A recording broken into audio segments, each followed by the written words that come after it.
When I was a kid, picking out a movie wasn't as simple as just endlessly scrolling through Netflix. You had to leave your house, hop in a car, drive to a video rental store, and physically browse shelves of DVDs. And honestly, it was magical. And at the top of that world was one store. Blockbuster. Going into a Blockbuster was a full event in itself. The blue and yellow walls, the snacks by the counter, the janky TV in the corner playing trailers for Halloween 2006, which would then haunt your nightmares for the next 2 years. Don't ask. But then, it all disappeared. Blockbuster filed for bankruptcy in 2010, streaming services like Netflix and Hulu took over, and what we gained in convenience, we lost in magic. And as I got older, that magic soon became a distant memory. Until recently, when I found out something that stopped me in my tracks. There's still one Blockbuster, still open, still renting, still going strong in Bend, Oregon. And that's about a 500-mile road trip for me, so I decided why not do it. But I'm not just going to the Blockbuster in Bend. I'm going to 3 other video stores along the way to figure out how they're still here and why they're still going. Is it nostalgia? Is it community? Or is it something deeper? I'm chasing a feeling I haven't felt in well over a decade. And maybe I won't find it on this trip, alright? Maybe I won't. But maybe I will. And maybe it was never about the movies, but the moment before it started. Well, time to hit the road.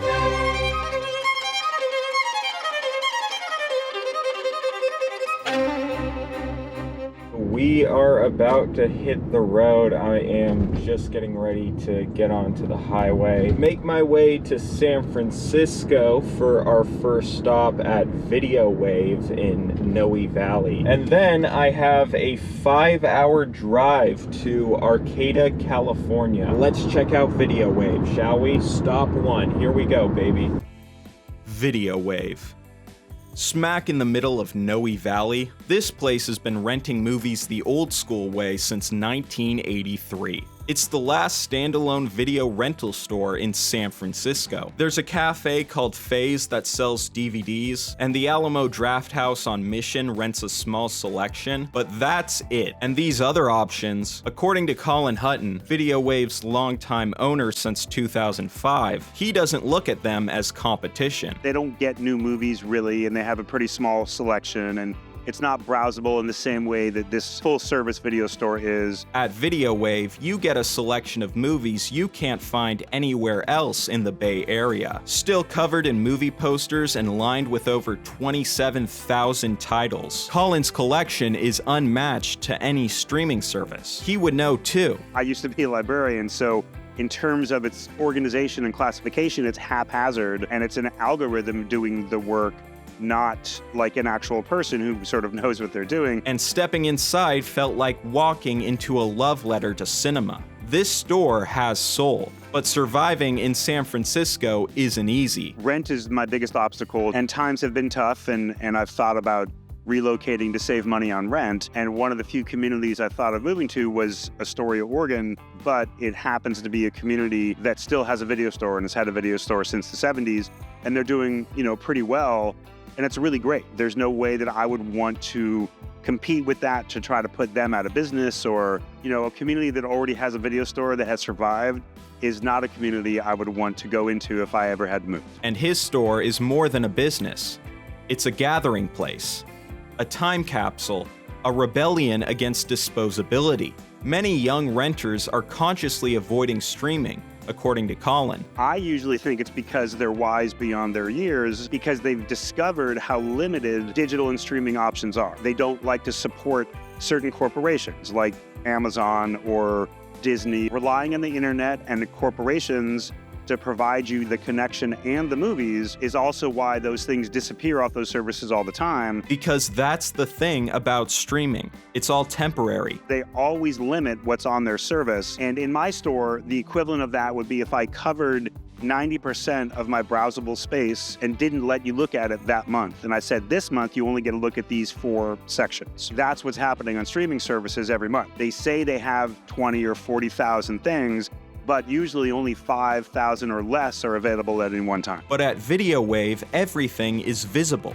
And when you're browsing here, you're not doom scrolling. You're rediscovering. It prompts both nostalgia, oh, I saw this, I remember this, have you seen this, this was great, but also discovery, because right next to that thing that they just saw will be something like, oh, I've always meant to see this, or I don't know what this is, but look, Edward Norton's in it. People still care about physical media. And here they're showing it, not out of stubbornness, but because it offers something real. Connection, memory, joy. Video Wave is not a museum. It's a living store, and I left feeling hopeful, because if something like Video Wave can still exist in this city, then maybe there's still room for magic elsewhere. All right, so Video Wave done. 1 down, 3 to go, baby. Next stop, Arcata.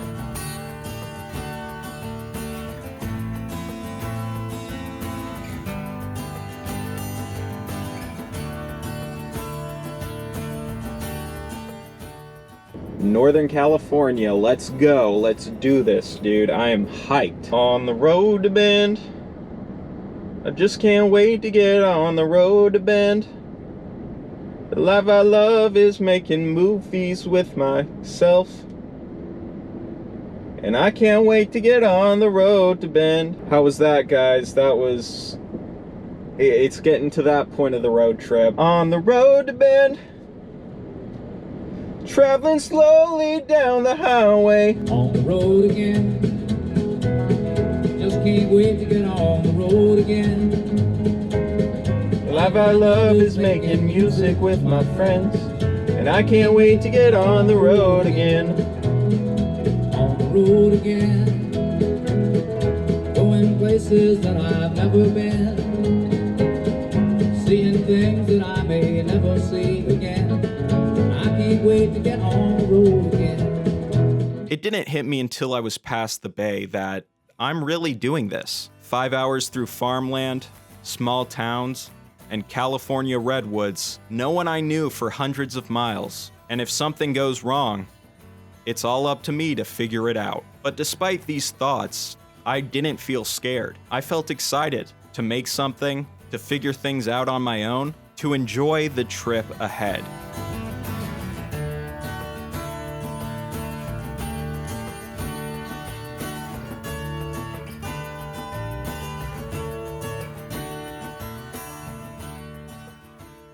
I made it to Arcata just before 9 p.m. My Airbnb was an RV parked on the edge of the Pacific.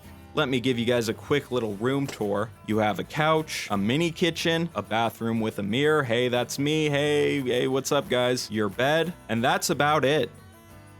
All you need, really. It wasn't the biggest of spaces, but that's not what I was looking for. I wanted to experience something new. And this was that. And for the first time in a long time, everything felt still. Well, hello there. This is a very personal setting to catch me in. How rude of you. Nah, I'm just playing, man. I set this whole thing up myself. I got a big day ahead of me, man. I'm gonna wake up at around 7, head over to the beach that's right by this place. I want to check that out badly. And then I'm off to La Dolce Video, and then it's a 3 to 4 hour drive to our third location, Grants Pass, Oregon. But for now, I'm just gonna wind down and get ready for the big day ahead. I'll see ya when I see ya. Which is right now, probably.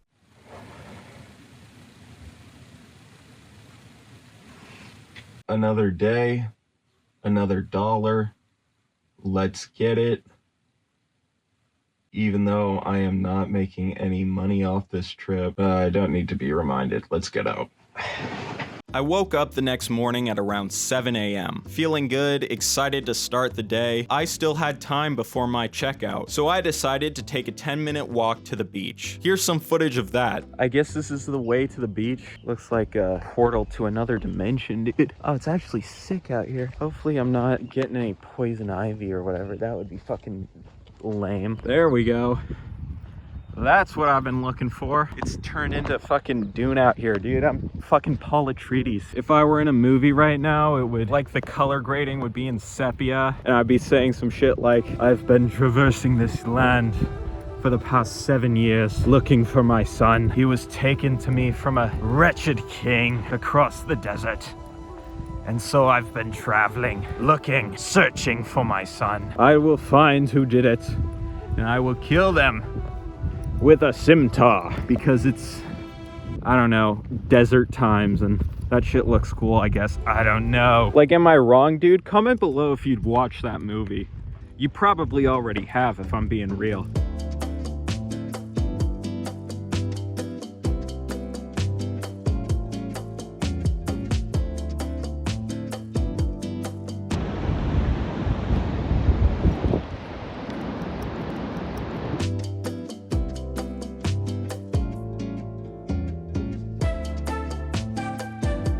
Got to touch the ocean. Off to La Dolce video. Look at this, dude. This is sick. I got back to my Airbnb, packed up my belongings in the car, and made my way to my next stop.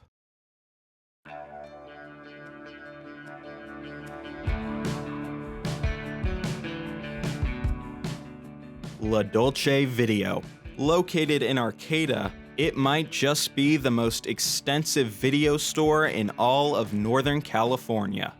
Indie, cult, foreign, imports, the kind of stuff you can't find on Netflix. La Dolce Video opened in 2009 after a previous store in the area, Video Experience, shut down in the late 2000s. But rather than let the collection fade into history, a former employee of Video Experience decided to buy the entire collection and created something entirely new. They had VHSs way back in the day, and they transitioned into DVDs. And I had been renting movies from them, since I was a kid. And unlike streaming services, there's no corporate curation here. Every section feels handcrafted, and the store itself is shockingly expansive. The deeper I walked into this place, the more I was engulfed in a maze of film. They got something for everyone here. They even had a TV in the corner that played full episodes of The Twilight Zone. It reminded me of the TV in the corner of my old Blockbuster. Nice touch. And the people here love movies. And I'm not just saying that, I'm talking about genuine love here. The guy I interviewed was named Evan. He's worked here since 2016. He also runs projection at the theater down the street and grew up watching movies like Pulp Fiction in the same theater. When I was like 10 or 11 in the theater, my dad took me to see that. I was just like, wow, this is like just mind melting. Seems like a lot of fun to take your audience through a ride. In Humboldt County, streaming isn't always a viable option. Internet here can be pretty spotty, so people still are renting from La Dolce Video. And not just because they have to, but because they want to. It's also kind of like a cultural center or cultural hub for movies. If you approach someone else in here, kind of the customer, they'd probably be willing to talk about movies. La Dolce Video isn't just a rental store, it's a cultural hub, a place where older locals and younger film students explore the shelves and interact with one another, and the staff behind the counter are more than just clerks. They're curators. I mean, I get asked occasionally to recommend a movie. You're kind of like a curator. And I haven't seen every movie in here, obviously. It's just impossible. That might take a couple hundred years. Yeah. There's something special about a place like this. It's not just about resisting streaming. It's about reclaiming taste and even human connection. And that kind of passion sticks with you. All right.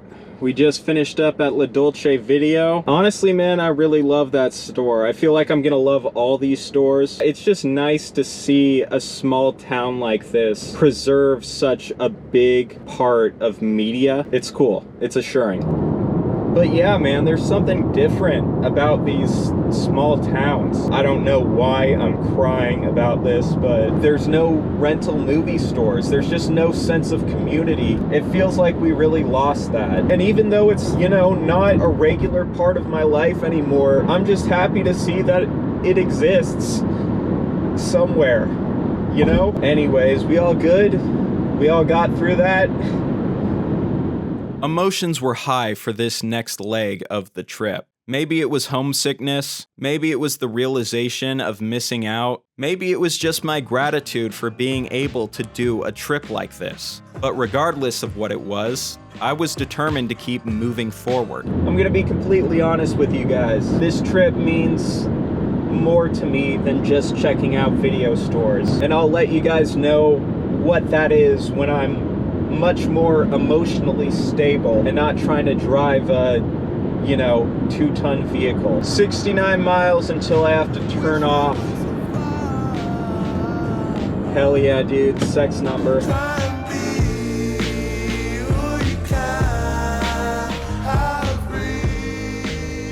After Arcata, I drove through the winding forest roads into Oregon.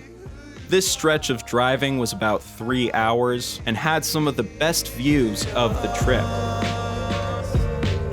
My hand like I'm trying to make it. Bill outside while you trying to fake it. Open my arms From the ocean keep my head down, no hide and seek. to the redwoods Cards on the table.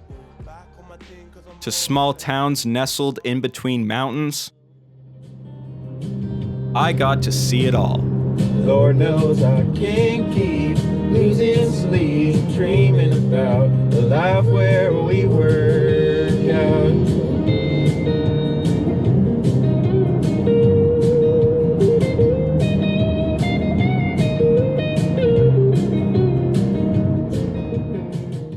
I think I passed a sign about 5 to 10 miles ago that said, "Welcome to Oregon." So we've officially crossed states, baby. Woo!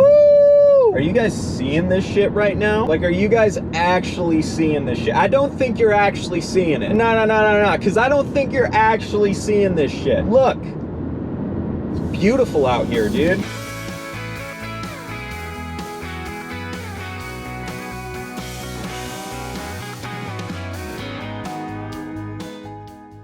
By this point, I had adjusted to being on my own, and my next stop, an Airbnb out in the boonies of Southern Oregon. Well, I made it. Yurt on the river. It's a yurt, and it's on the river. Any questions?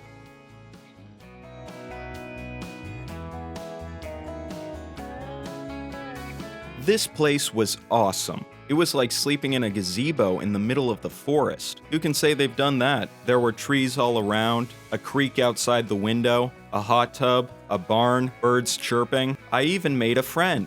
Hey, guy. Well, hey there, friend. Life outside of the city moves slower, especially in a place like this, and that's not a bad thing. Honestly, man, this place is really cool. I know how to pick my Airbnbs well. The creek, there it is. In its full glory. There's a hot tub. Your boy is all over this. Alright, so I'm currently chilling like a mofo. Honestly, man, you can't be this chill. Holy shit. Dude, a fucking hawk. Whoa. Only in Oregon, dude. Got the pizza. I crushed like half of it. So fire. Oh, I didn't even realize I had pizza sauce on my face for that entire thing. Why didn't any of you say anything? Huh?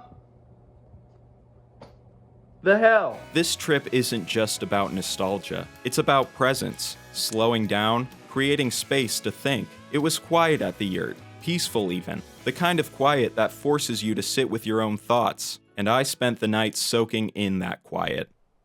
Well, here I am. We're officially at the halfway mark of this trip. 2 stores down, 2 more to go. Let's do it. Morning. It's about 10:15, 10:30 now. I've got to get ready to leave, head on over to Video World. But right now, I'm just trying to enjoy myself. Made myself a coffee. Apparently, the coffee grounds in my Airbnb were from the farm on this property. So I'm excited to try it out. I'm not even really a big coffee drinker, if I'm being real. Anyway, sorry, there's a whole family of geese that I had to get some footage of. They're awesome, dude. I'm watching them walk up right now. Let's try this coffee and then I'll get some B-roll of that.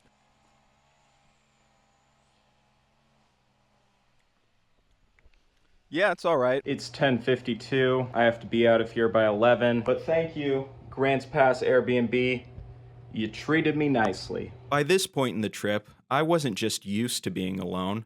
I was starting to enjoy it. Is that sad? I don't think so. Honestly, it feels emotionally mature, all right? So maybe just back off and worry about what you're doing, because it's weird, you know? Being alone made me crave something more. To open up, to connect, to listen, to bond with complete strangers over a shared love for something simple, like movies. And that's what this trip has given me. Interviewing people I never met, sleeping in a new place every night, making small talk anywhere I could. I didn't expect those moments to mean much, but they did.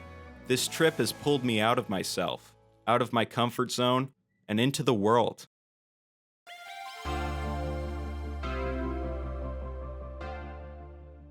Video world.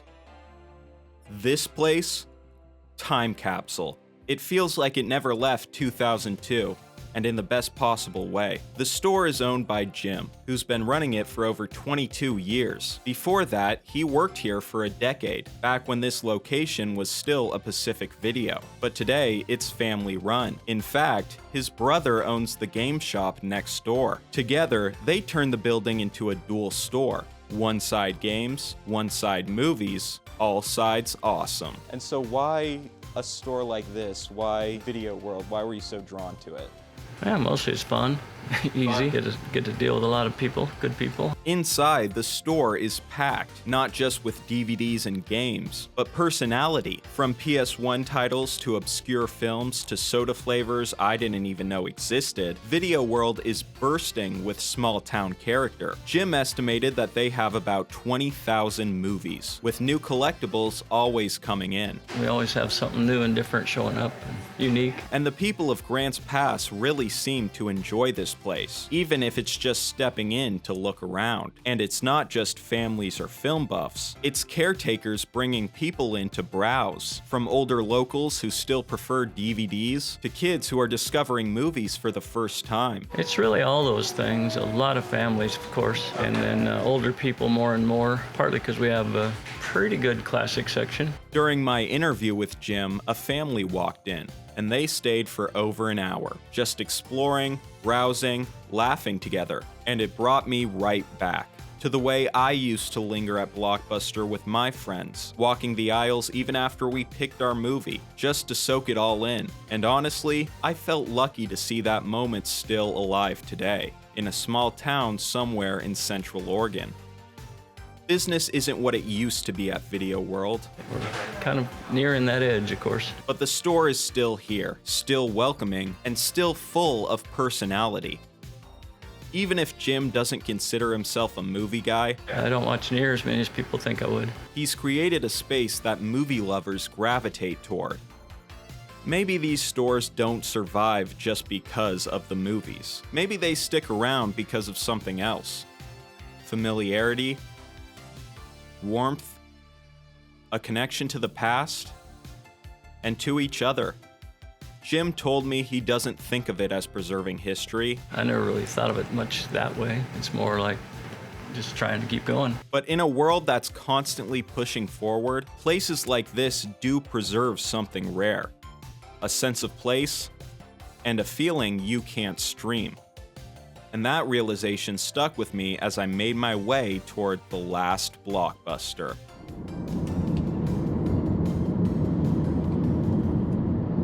Video World was a success. Got my Otter Pop, if you know, you know. These things are fire. Tonight we head to Bend. But first, I have to make a pit stop at a pretty cool place. So I'll show you what that is soon.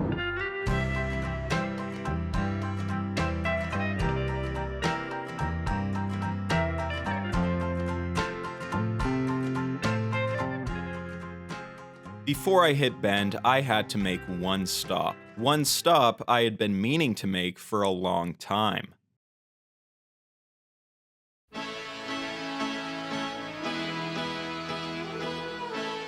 Crater Lake, a collapsed volcano 6,000 feet up in the sky, the deepest lake in the US, with one island in the middle. Wizard Island. Yep, there he is. There's the big guy just hanging out on his own. Hundreds of tourists all around me, and yet I was at peace.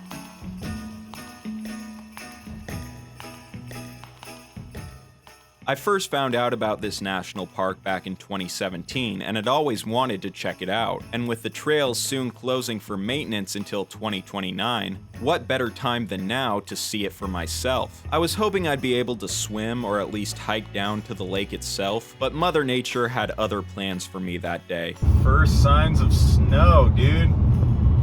It's mid-June. Even with the snow still lining the hills, the view was unreal. I sat here for at least half an hour, just taking it all in. Also, it cost at least $30 for admission, so I had to get my money's worth, you know? But I could have stayed here for only 5 minutes and it still would have been worth it. That's how cool it was.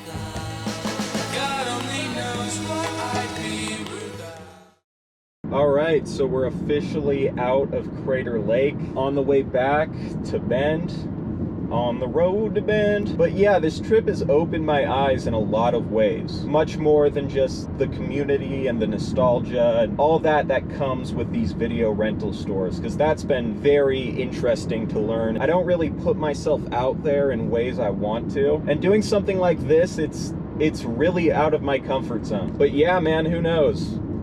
Maybe I return from this trip a new man. But I don't know, I'm not betting on it. Crater Lake didn't just give me perspective on this trip, it gave me perspective on myself. I've come a long way, and not just on this drive. The road to Bend was longer than expected.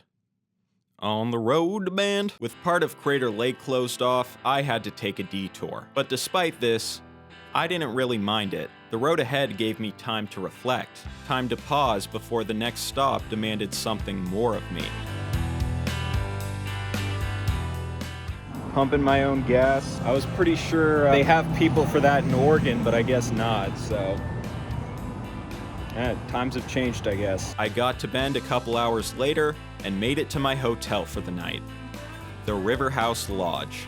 I got it to myself. Let's go, dude. A hotel that has held a special place in my heart for over 2 years. Let me explain why. Another day, another victory for the OGs. I don't even know what that was. I'm here in Bend, Oregon. Quick story time. I stayed at this exact hotel about 2 years ago now. I helped my brother move out of college. We made a pit stop in Bend, Oregon, and stayed at the River House Lodge. I had no idea back then, but that trip ultimately was the start of my creative journey I'm currently on right now. I had just filmed the first 2 YouTube videos on my channel a week prior, and honestly, I had no idea where any of it would lead. I was just kind of going into it blind. I just knew I had to start something. And so I started following my passions. And honestly, I'm really proud of the progress I've made these past 2 years. But tonight, I'm just here, remembering the beginning, and realizing that ultimately the search for stories, for meaning, for a place in all of this, is what ultimately keeps me going. Coming back here felt like a checkpoint. I'm not where I want to be yet, but I've moved forward, and I've done it all on my own terms. And tomorrow, I visit the LAST BLOCKBUSTER. I woke up early, took a swim at 8 a.m. to shock my nervous system, and got ready for the reason why I took this trip in the first place.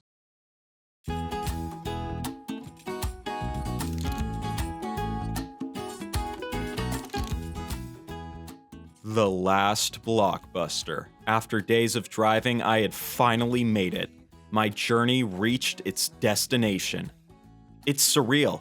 The same layout, the same branding, the same smell. Only this time, I noticed everything more. The staff pics, the families quietly browsing the aisles, the memorabilia, from newspaper articles to retro merch to props from real big-budget movies. This place wasn't just a store, it was a love letter to the history of video rental stores. And the best part, it didn't feel like a museum. It felt like an alive video rental store. In 2025, who would have thought that? I was able to interview Travis, an employee who has worked here on and off for over a decade. When I was younger, it was just a really cool spot to work at, whereas now it's an even cooler spot because it is the only spot where you could work at a Blockbusters. This store has been a part of the Bend community for over 30 years. Beginning as a Pacific Video in 1994, generations of families have rented from here. I worked here back 12 years ago before I came back, and it's funny because I remember families that were coming in here then, where like now their kids have all grown up and in some cases have kids of their own. Blockbuster was never just about renting a movie. It was about the browsing, the conversations, the anticipation, the ritual. And in Bend, that ritual never ended. Even today, a couple hundred transactions go through daily, and that doesn't reflect the actual number of people who just stop in to be here. Like myself. We really take it for granted because for us, like, this has never gone away. For us, it is a nice reminder when people come here from like literally all over the world just to kind of see it. We have to remember that they haven't been in a store like this or a Blockbuster in 10, 15, 20 years. So it like is a huge deal for them. I didn't just recognize the layout. I recognized the moment. And from Travis's perspective, he sees that moment lasting for a long time. Do you think that's going away anytime soon? No, I don't think it'll go away anytime soon until like millennials just age out of the demographic. But until then, we're good. I had reached my destination and saw firsthand that the feeling I had experienced all those years ago was still alive and well. Not only at the last Blockbuster, but at the other stores I visited along the way. And I left Bend feeling full, nostalgic, hopeful, like I had actually found what I came for. And that's big. Last Blockbuster. We've done it. We completed the journey. Feels so good. Peace out, Blockbuster. It's been real. Boys and girls, we did it. The last Blockbuster. Complete. This has simultaneously been the longest and also shortest 4 days of my life. All these guys that are store owners or staff members, they really seem to have a special place in their heart for physical media and just movies in general. And you know, I can really appreciate it. They're kind of doing what they love. And that's what I'm doing with this trip, right? I love movies myself. I'm making one right now. Granted, it's not as well produced and funded as, you know, some of the movies in Hollywood or whatever, but same difference. I'm just using my means to my advantage. And it seems like the Blockbuster in Bend is doing the same. So now we're on the way home. The road to Bend is complete. On the road to Bend. That song's retired. Back to San Francisco for me. But first, I got a night stop back in California. But yeah, I'll see you when I see you. And thank you for joining me on this trip. It means a lot. The road home felt like a victory lap. As I made my way through the natural wonders of Oregon and Northern California, including the absolutely unreal Mount Shasta. I mean, look at that, dude. Wow. I got to my final stop, the Gaia Hotel in Redding, California. I celebrated my night with a quick bite in the hotel restaurant, took an evening walk around the hotel gardens, and called it early.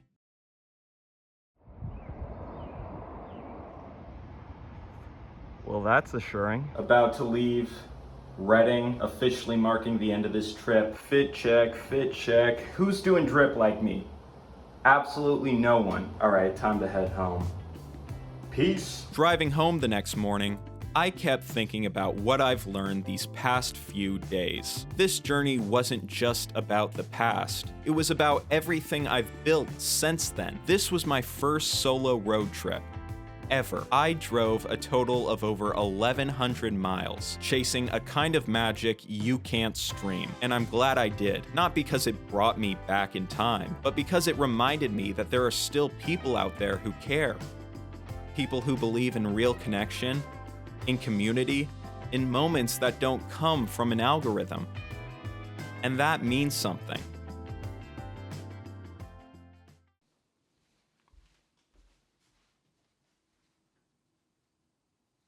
Well, I'm back home. I've actually been home for about 2 months now. So some time has passed, but there's good reason for that. One, I wanted to get this poster framed. I actually got it at the last Blockbuster. Also, the reason I have been kind of dragging my feet with this one is because I'm actually now employed by Blockbuster. Hence the shirt. Yeah, you know, it's about an 11-hour commute. That's why this YouTube video has taken me so long to put out, and not any other reason. It's not because of laziness. Why would you even assume that? How dare you? Nah, I'm just kidding. I'm not employed by Blockbuster. I'm actually employed by another place. Another place much closer to me. All right? You want me to show you? I'll prove it. See that? La Dolce video. Yeah, I thought it was a much easier commute. It's about 5.5 to Arcata. That's much more reasonable for my schedule. But really though, I waited so long to record a follow-up because I've really just been reflecting on how much this trip impacted me. I wouldn't say it necessarily changed my life, but it proved to me that I could do a lot of things I didn't think I could do on my own. It took me the better part of a year, if not over a year, to plan this whole thing. And honestly, I'm really glad I did it. I'm glad I just said, you know what? We're gonna go through with this. Also, just being able to interact with strangers, whether it be through, you know, passing small talk or interviewing people who are clearly passionate about movies, it was something completely new for me.